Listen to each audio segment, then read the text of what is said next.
هيك 15 نكتة مسخرة خفيفة ومجنونة، أتمنى أن تعجبك.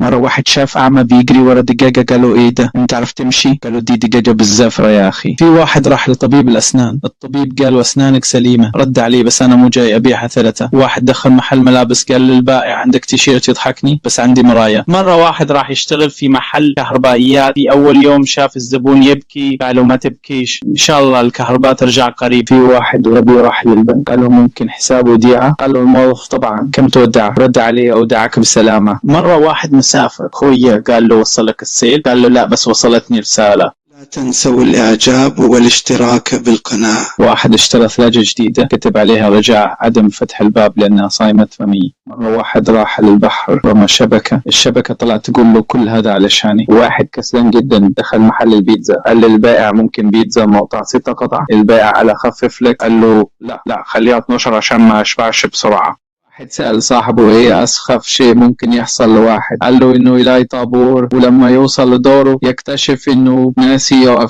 في واحد سأل صاحبه ايه أطول نكتة سمعتها؟ رد عليه والله مش فاكر بس لسه بضحك من الضحكة اللي بعدها. مرة واحد نام على السرير لقى الساعة 3 الصبح، قال أكيد الوقت غلط وصحى الساعة 7 ولا الساعة صاحي. لا تنسوا الإعجاب والاشتراك بالقناة. 13. في واحد غبي حط سماعات في إذنه، بعد شوية قال لصاحبه أنت سامع إيه؟ بس حاسس بالجو. 14. واحد بيسأل التاني إيه أكتر حاجة تحبها في المدرسة؟ قالوا الجرس بيديني أمل. 15. واحد داخل على محل جزارة، قال لي جزار اللحمة دي من البقر؟ قالوا أيوة. رد عليه ما تخافش أبطل اللحمة من بكرة إن شاء الله تكون عجبتك النكت. لا تنسوا الإعجاب والاشتراك بالقناة.